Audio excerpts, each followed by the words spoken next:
How about that? He was picking apart the Tampa Bay Bucks. And the thing about it is Cup and Woods constantly seemed to be open. And he found ways to make sure he delivered the football. And they constantly moved the ball up and down the field against that Tampa Bay Buccaneers defense. That is something that we didn't necessarily anticipate early in the year when we were talking about how the Bucs were flying off the ball, they were making plays, they were putting pressure on the opposing quarterbacks. That didn't happen last night.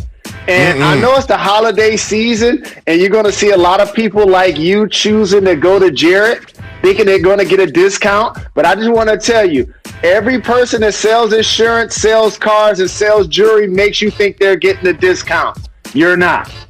Okay, I have no idea how that's related, but we'll get back to the game. It wasn't just Jared Goff performing well, but Tom Brady didn't look great. He kind of looked like the Tom Brady from primetime when they played the Saints. He was under pressure. He was throwing the ball inaccurately. He obviously had some interceptions that didn't look great. There were some drops in his defense. But, Jalen, what do you think about this Tom Brady that we saw last night? Here's what I think, Jacoby. Once you get up there in age, you're not able to deliver the football down the field the way you used to. And Bruce Arians' system requires the quarterback to throw the ball a lot deeper than he was required to do when he was in New England. And also, they're one of the worst teams on third and long situations. Here's what I will ask Bruce Arians and Brian Leftwich. Can y'all turn around and hand the football off? You know, y'all still got Ronald Jones II. Still have him, right? They still got Leonard Fournette. That's what it's going to have to take, more balance. I know when you see the weapons, you're like, we got to get it to Evans. We got to get it to Godwin. We got to get it to Antonio Brown. And there are times when they were open and he couldn't get them the ball, Jacoby.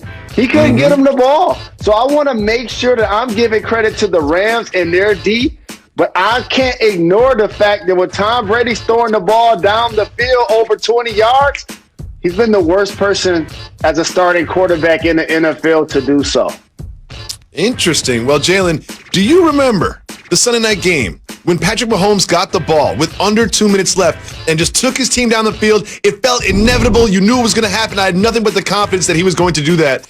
I used to feel that way about Tom Brady, but Tom Brady had the ball down 3 with under 2 minutes left. No. And I didn't have the same kind of confidence. And you didn't either. I know you were up watching that game. I was like, I wonder how this one's going to end, because you just don't know. It doesn't feel inevitable the way it used to with Tom Brady. Bruce Arians, once again, was critical of his Hall of Fame quarterback, saying, when guys are open, we got to hit them. We can't misread coverage. Jalen, did he just say Tom Brady can't read coverage? Did he just do that again?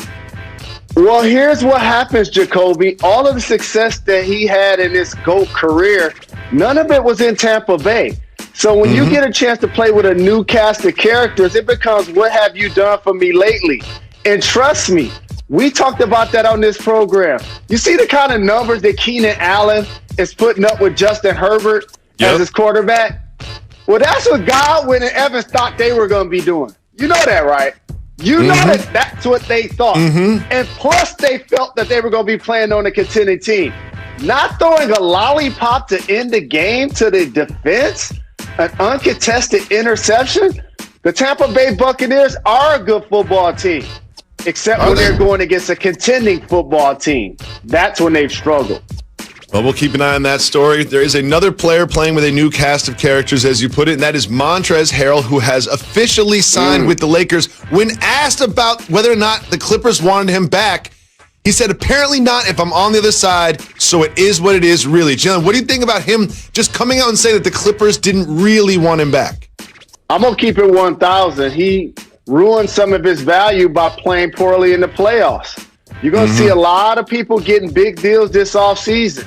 The reason why he didn't get a long-term deal is because he was the defensive liability that the Joker continued to take advantage of, to the point where they had to take him out of the game.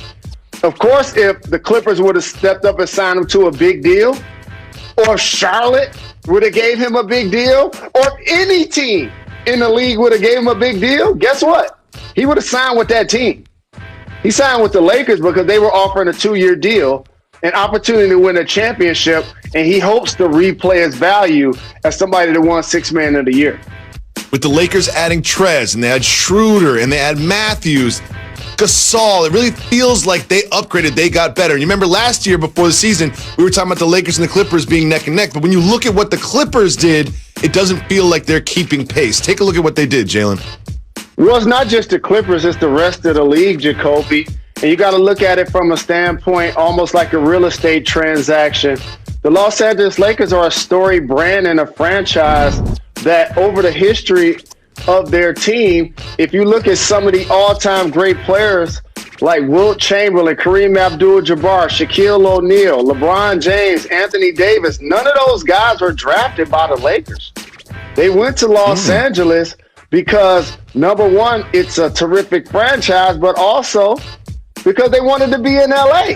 It's just going to be more attractive than other places across the league. So for the Clippers, who plays in their building, eventually will get their own. They also had a really good offseason, Jacoby. They still have Kawhi and PG and Lou Will.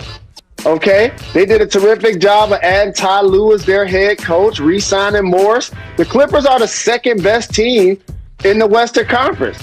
It's just the Lakers are playing chess right now where everybody else is playing checkers, and LeBron James is doing a terrific job of making it unfair for everybody else to compete. Well, two things. The one thing that the Lakers and the Clippers have in common is they both have players from the Oklahoma City Thunder. Obviously, Paul George with the Clippers, and now Dennis Schroeder with the Lakers. Jalen, when you look at all of the players that the Thunder have acquiesced, coached up, and then lost, what do you think about their strategy this offseason? You remember when Philly was talking about trust the process? In theory, that's exactly what the Oklahoma City Thunder are doing. It just nobody's giving it to a label to it. But here's what I want to make sure I point out. All of those draft picks, and Sam Presti is one of the best general managers in the game.